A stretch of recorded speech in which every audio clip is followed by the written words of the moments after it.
Good afternoon. This is my first attempt to do something live like this, and it is way out of my comfort zone for sure. But I felt like our message was so timely for the season that we found ourselves in. Our general theme for 2020 has been less stress in 2020, and look where we found ourselves. The message today is about worst case scenario thinking, which is where we sometimes go with all of this. Our big overreaching verse for this entire year is anxious fear brings depression, but a life-giving word of encouragement can bring wonders of joy to the heart. That's found in Proverbs 12:23. So, first of all, I want to talk a little bit about what I mean about worst case scenario thinking. It's also known as catastrophic thinking or just catastrophizing. It's a crazy thing that we do to ourselves, but some people let their minds, and it actually becomes some sort of a habit. We let our minds go to the worst case scenario because if you thinking the worst case scenario and then when it doesn't happen, there's almost a feeling of relief. It kind of reminds me of my younger son who sets his alarm about 8 times each morning because every time it rings, he tells himself, like, oh, I really don't have to get up. And then it rings again, and he says, it's the best feeling ever.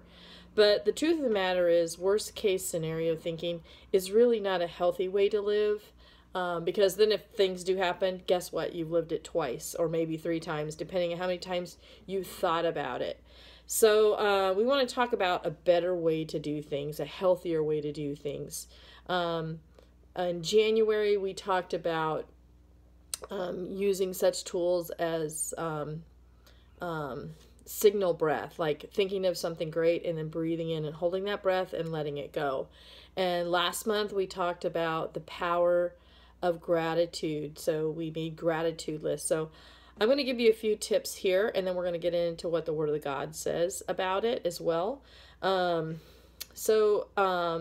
First thing to help us, some steps to help us change out of the worst case scenario thinking would be, number one is asking ourselves, what does God have to say about this situation?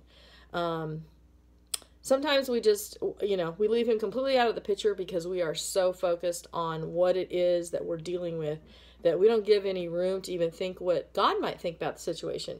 Because a lot of times we know that, what does God say? He says he plans to give us a future and a hope. Is what we're thinking in our head line up with that? Probably not. So we need to put a little check mark there and ask ourselves that question. And number two, ask ourselves, are my thoughts even accurate, or is this even a real possibility? I remember some of the places we go to in our mind, like when my kids first started to drive, I just, it's terrifying when they pull out of the driveway and the guy's going to go, take him on the freeway. Can you believe that? I don't know how much they pay those guys, but certainly not enough. But there's thoughts in our minds like, oh my gosh, if he gets on the freeway, he's going to be in a crash. And not only that, we can already hear the sirens in our head and then doing CPR all the way to the hospital on our child who's been in this horrific accident. But what is the real reality of that? And what is the possibility of that? How many kids really get into an accident their first time out with their driving instructor? Probably not too many. So whatever thought we have that we're doing that with, ask ourselves, what is the real probability of this? What is the real probability that the entire planet is going to be wiped out by the coronavirus? Probably not huge. Do we need to be concerned? Yes, but the worst case scenario, maybe not. So the next thing I would say for number 3 would be to challenge your thoughts. So ask yourself, is there any other way that I could deal with this? If you're so focused in on what it is that is consuming your fears, it's really hard to think of something different. But we have learned that although, especially as women, we can multitask like crazy, pat the dog's head, soothe the baby and cook a dinner and have the clothes laundered and folded in 2 minutes. But the truth of the matter is, our brain, when it comes to thinking things, can only focus on one thing at a time. So kind of like a radio, when you have, you can't really put it between two stations. You're either thinking about something or you're not, or thinking about something different. So finding yourself something else that you can think about. How great would it be if it was a praise song, or if it was the Word of God, or having a chat with your friend about who knows what, what their favorite vacation that they want to do. And if you can't do that, really getting help, changing your thinking, really calling a friend can really help, or just changing your environment. And then number 4 would be like, what are some other possible outcomes that could happen with what it is I'm thinking?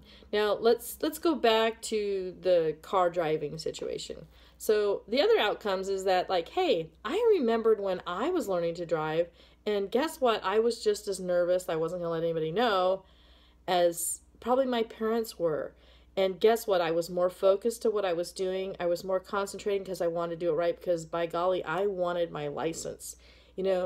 There's a good possibility that when our kids go in the car, they're thinking the same thing. So, that's just giving us a chance to think of some positive outcomes that come from that. And, maybe your kid will become a better driver because of what they've learned. And maybe that little angst will remind them how careful they need to be.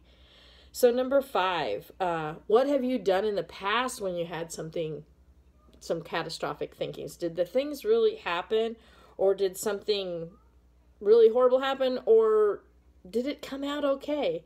And most of the time when we look back on things in our life, we see that things have come out and worked out just fine.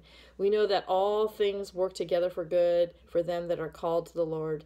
So, a lot of times, most of the things that we're talking about, they're going to come out and work for our good.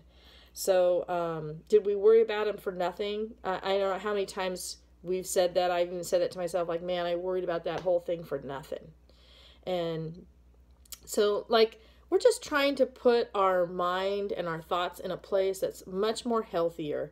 And the way to do this is sometimes just lay out those fears on a piece of paper and see what God has to say about it.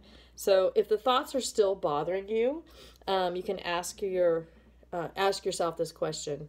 And this is really the bottom line. Is this really too hard for God? Because most of us know nothing is too hard for our God. Isn't that correct?